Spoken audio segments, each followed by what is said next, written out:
This is Pet Life Radio. Let's talk pets.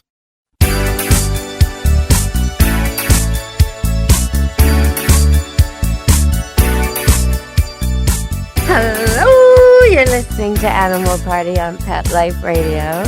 And you probably notice I don't usually talk about politics unless there's an animal involved. And okay, I get to talk about Flag Day and the 79th birthday party, which was, I guess, a parade of the army, which I suppose was inspired by a French display that Trump witnessed years ago of military might when they had a parade.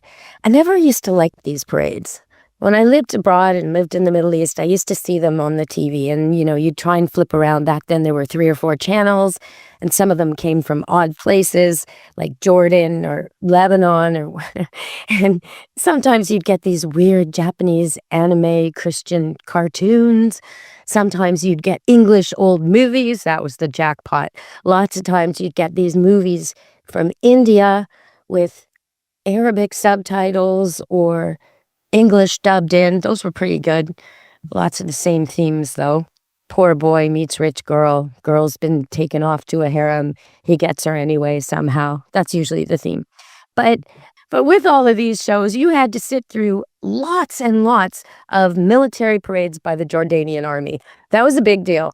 All the time, it seemed like. And I don't know if they were reruns, the same parade, or parades over and over and over. But I used to think to myself, this is just so dictator-like. It just seems so strange to me. I don't know. But anyway, so France does it. The U.S. does it. I guess democracies do it too. But I get to talk about it because there were animals in the parade. And I found it interesting to hear which animals were there. Now, we all know horses are part of the military. And of course, there were 34 horses. I would have liked more horses. I mean, there were a lot of other things. It could have been hundreds of horses, but okay, 34 horses, that's good. 2 mules. Now, I found that interesting because at first I thought, well, how are they going to get the mules to behave? If you've ever worked with mules, you know that it's like flip a coin, test their mood. Even an obedient, hardworking mule who works for food can have a day where he just won't listen. Mules are interesting creature. So yeah, 2 mules and 1 dog. Now you might think the dog was keeping the mules in line, but he wasn't. The dog's a blue heeler called Doc Holliday, and he's with the 1st Cavalry. So salute to Doc Holliday, hardworking dog, I'm sure, as blue heelers are, as my blue heeler, Buddy Blue Bandit, was. He just passed away last week. So I guess we'll make this show in honor of Buddy Blue Bandit. I called him Blue because he came to me with that name. He had Buddy and Bandit in his previous owned lives, and he came as a true rescue. But we can talk about that later, the difference between a true rescue and what some people call a rescue. But anyway, so Buddy Blue Bandit, Blue, was a hardworking dog, intense, and Squeak, the one I had before him, which I rescued from a shelter, she was even more intense. They are these short, squat, little herding dogs who never stop working and keep their eye contact on you if you're controlling them and also on the animals. And they will turn a gigantic bull by biting him in the most tender part. And you can guess what that might be on a bull. And they will bite the back of the legs of the females to get them to go where they're supposed to go and make sure that everybody gets fed and everybody takes a turn and there's no squabbling. And they do a lot of work with the herd. They can even work independently, go out with the herd when the shepherd is busy and not even there and manage the herd. So they're independent workers as well. Amazing dogs. But we can talk about the blue heeler another time. Right now, I want to talk about the goat. The goat. Yes, there's one goat. One goat. And he was in the parade. And why is the goat there? Well, interestingly enough, the goat is there to motivate the mules. I love this. Okay, so why would a goat motivate mules? Well, here's the thing. If you've ever heard the saying, did that person get your goat? When they're speaking about maybe you're irritated and you're angry and someone mouthed off at you. Did they get your goat? Did they get you irritated?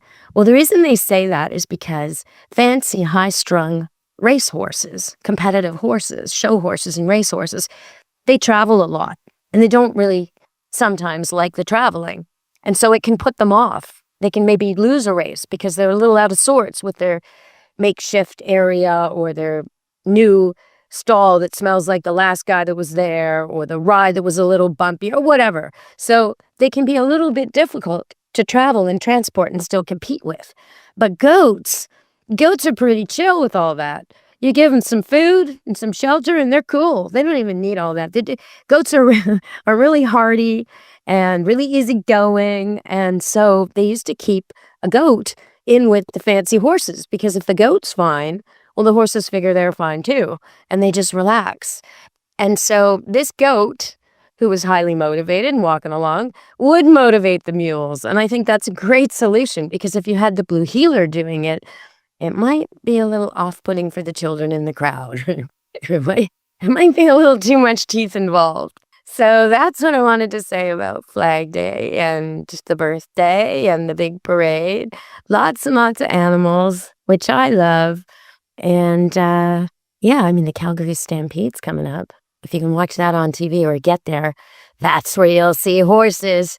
Oh, the most beautiful, magnificent horses, and the lady trick riders, the women who ride the horses, doing acrobats on them. And it's just amazing. It's amazing. It's amazing to see what people can do on a horse, with a horse, around horses, with animals on horses, everything to do with it. If you like horses, or you just think they're beautiful to watch, or you can't believe the majesty and the grace of the women who ride them.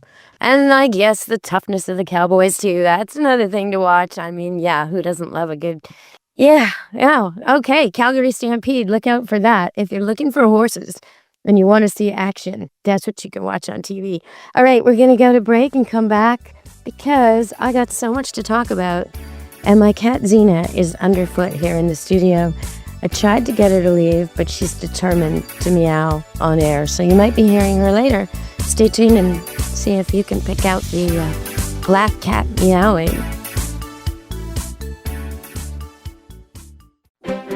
You know the expression, cats have 9 lives. Well, what if you can give them one more? The Give Them 10 movement is on a mission to help give cats an extra life. How? With spay and neuter. Spaying or neutering your cat helps them live a longer, healthier life. And it helps control free-roaming cat populations too. Learn more about the benefits of spay and neuter and meet Scooter, the neutered cat, at GiveThem10.org. That's GiveThem10.org. Let's Talk Pets on PetLifeRadio.com.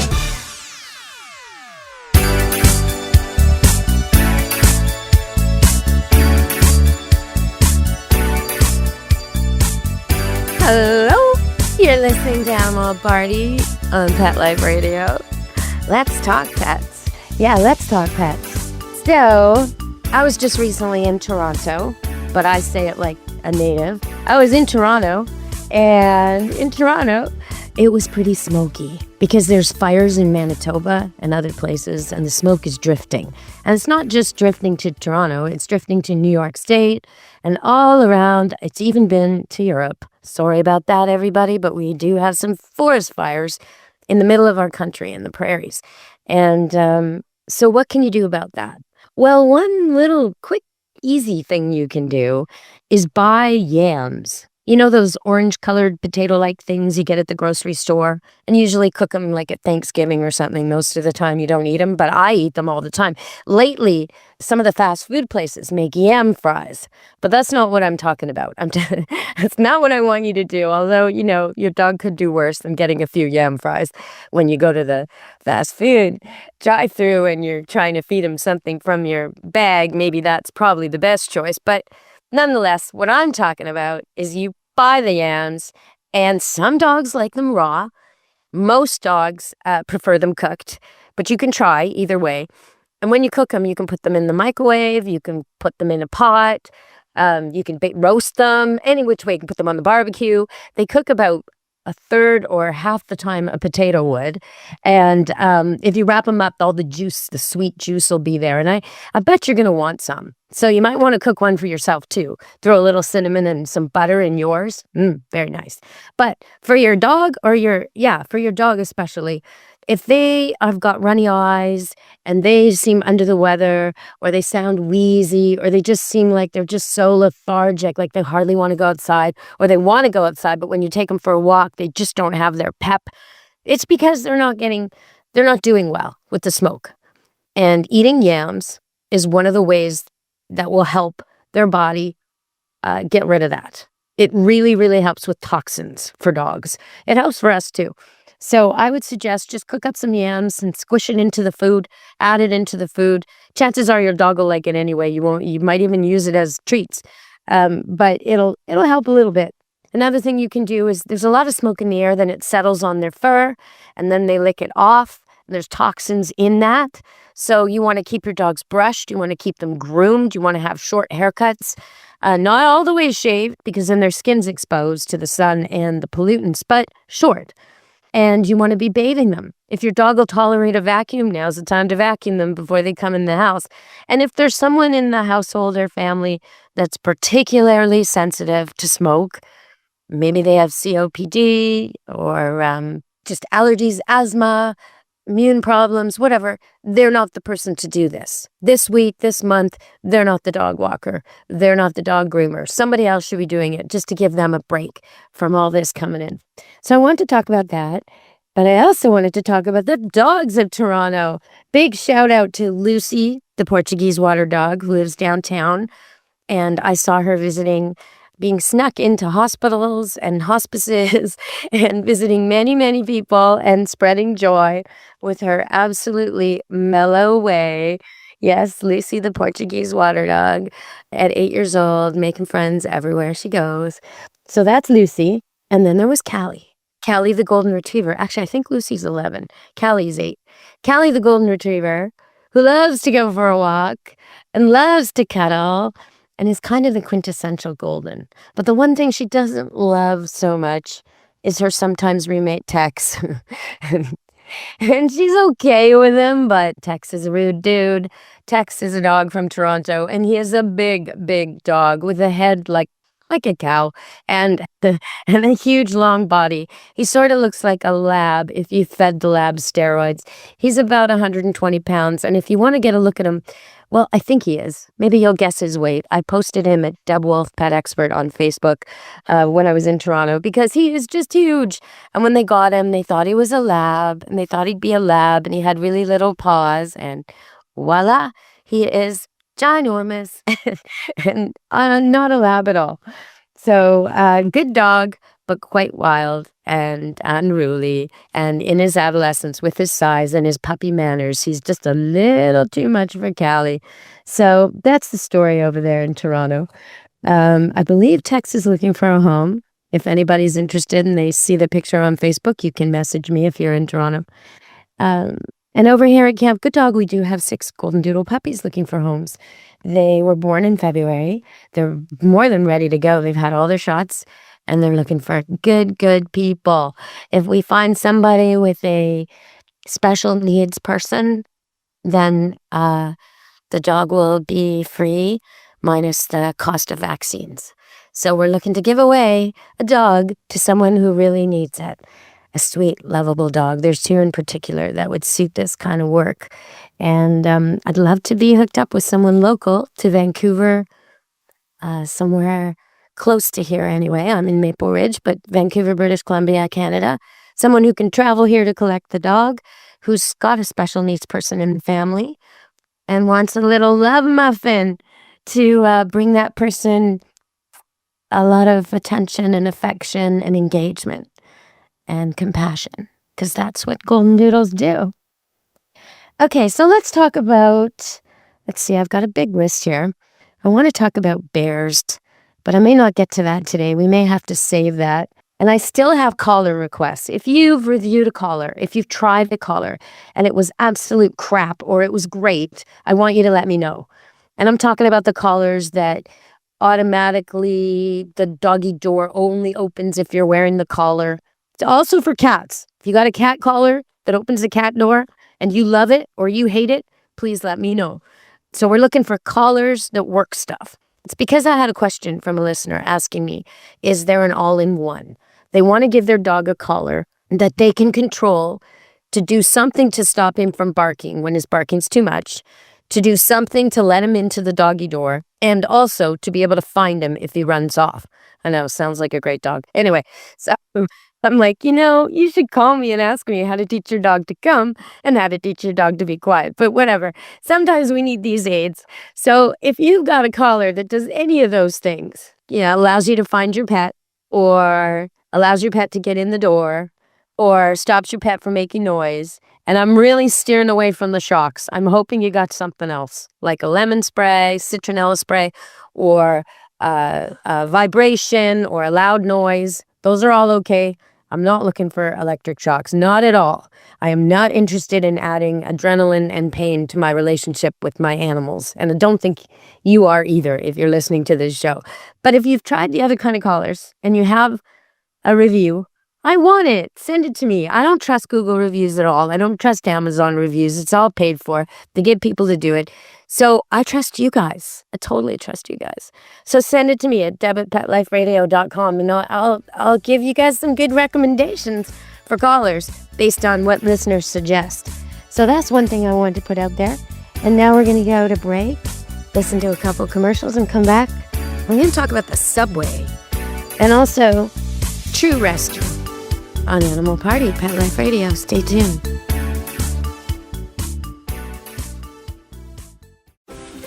Has your dog or cat chewed through yet another set of sheets? I get it. I've been there. But instead of replacing them with more scratchy, low-quality bedding, why not treat yourself to what Oprah and Kris Jenner sleep on every night? It's called Cozy Earth. And yes, it's as dreamy as it sounds. Their bamboo sheets and pajamas are buttery soft, cooling, moisture-wicking, and they actually get softer every time you wash them. I'm talking next-level snuggle mode here, folks. These sheets have been on Oprah's favorite things list 7 years in a row, and there's a reason why. Cozy Earth gives you the softest, coolest sleep of your life. And just for Pet Life Radio listeners, I scored you an exclusive 41% off. That's the biggest discount they offer anywhere. Just use promo code PetLifeRadio at CozyEarth.com and sleep like the celebrity your pet already thinks you are.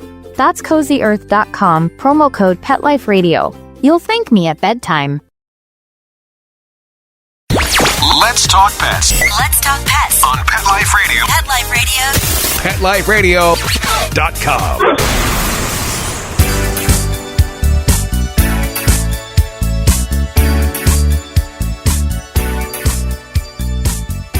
Hello, you're listening to Animal Party on Pet Life Radio. So while I was in Toronto, I noticed a lot of things about the dogs of Toronto. First, I noticed there's loads of them, way more than I ever remember. So the laws about rentals and pets must have relaxed a lot because they're everywhere in areas where people rent and where there's density. So that's the first thing I noticed. Second thing I noticed was dog parks all over the place. Yay, I love that. I was around walking dogs when they were just beginning to realize we needed dog parks, and it was always such a big deal. But now they're fenced properly and they're marked properly so the people who hate them aren't walking into them by accident or getting jumped on and all the stuff that they dislike, getting wet and splashed and muddy or scared. Yeah, none of that happens anymore because it's all segregated. It's perfect. But so I was enjoying Toronto from that perspective, even though I didn't have a dog with me. But in particular, I was riding the subway quite a bit, and I noticed dogs on the subway. I noticed dogs on the subway. I noticed a puppy learning the subway. I noticed all kinds of things down there that I thought were great. What a way to open up transit. That was fantastic. They don't need a special pass. They don't need anything. They just need a leash. That's it. A leash, collar. They can go on the subway. So what a forward way of thinking. And it makes life so much safer for women. I've said this before, but when I was a single woman, no matter where I was, I always noticed that I could do things my friends couldn't. I could go for a run anytime I wanted, wherever I wanted, even midnight, even the deep forest. It didn't matter. I'd just take a dog or two. And nobody's going to bother me. They're going to bother someone else. They're going to look at me and say, she's not worth troubling with. That's right. I'm not. Woof, woof. Go away. No problems. Never. Did I ever see other women alone in the park at night? No, I never did. Did I see men there? Of course I did. Because the parks are safe for some of us. But they're certainly not safe for women and children, which is who the parks are built for mostly. So women and children aren't safe in parks unless they're in numbers, or they go in broad daylight, or they go to busy areas, or they have a dog. That's really the bottom line there.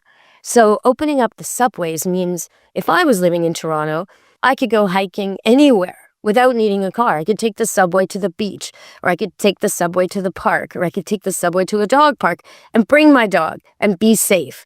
And that's amazing. That's an amazing financial barrier that used to be there. It used to be only wealthy people could afford to own a home and own a dog.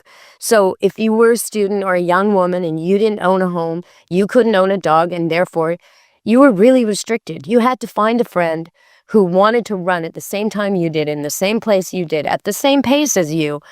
Yeah, no, that's not easy to find. Your dog always wants to run in the same place as you, with you, at the same time, at the same pace. Always. Your dog is like, got it. That's my thing.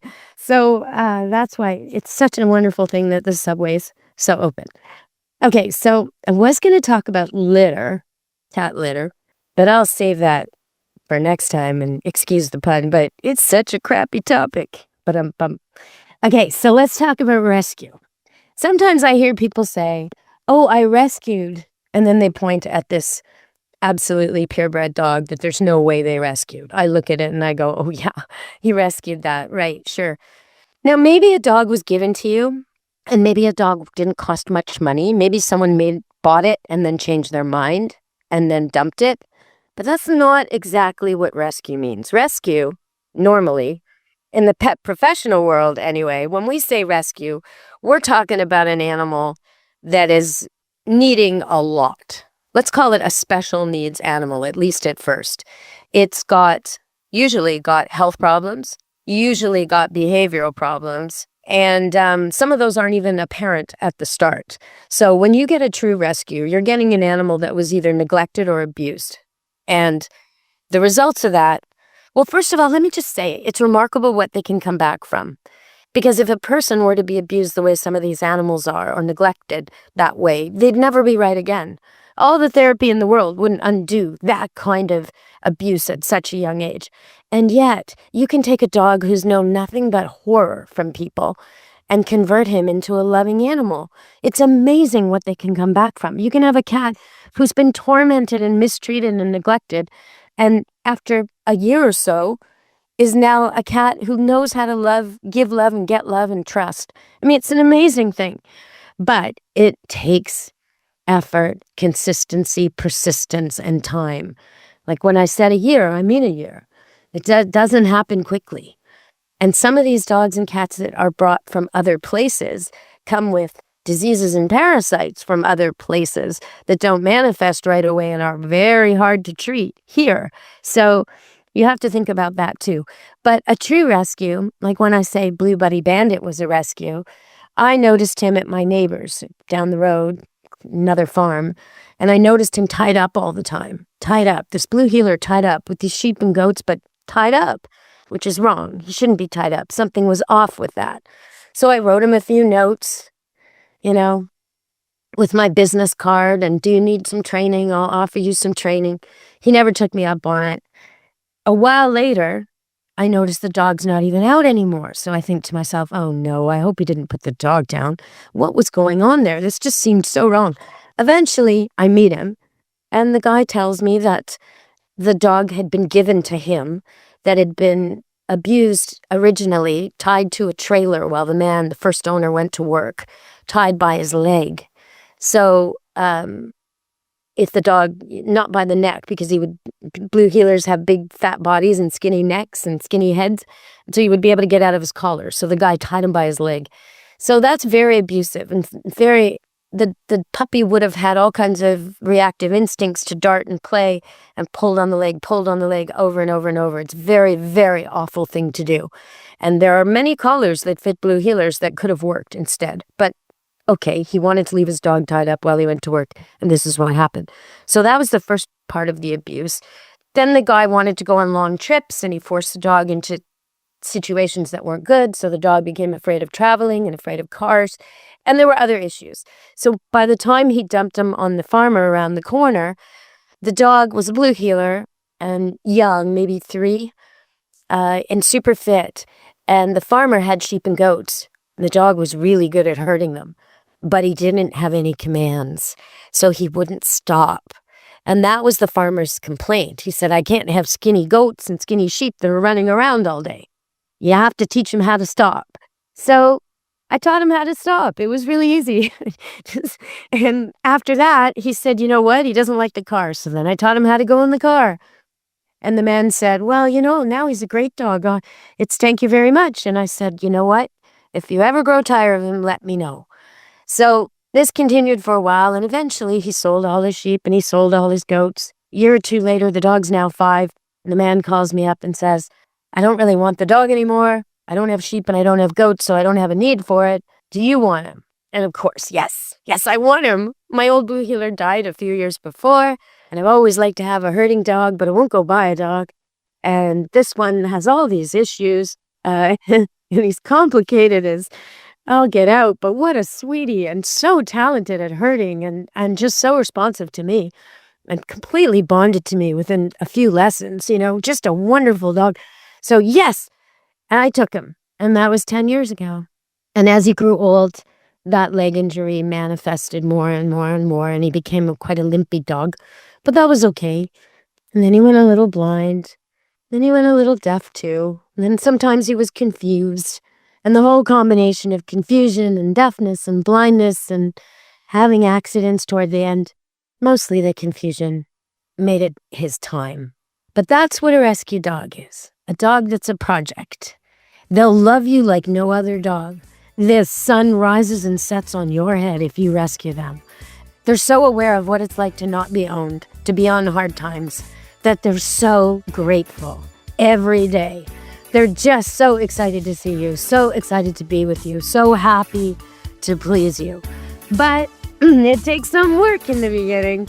And you really, with Blue, I had to teach him a lot of things and get him to unlearn a lot of bad habits. But he became a dog who fit me like a glove and could go anywhere off leash and do whatever I wanted and was just an amazing companion. So if you have the time to take on a project, a rescue dog is going to pay you back tenfold.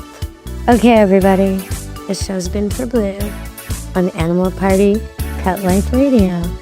Be good to your animals. Let's Talk Pets, every week on demand, only on PetLifeRadio.com.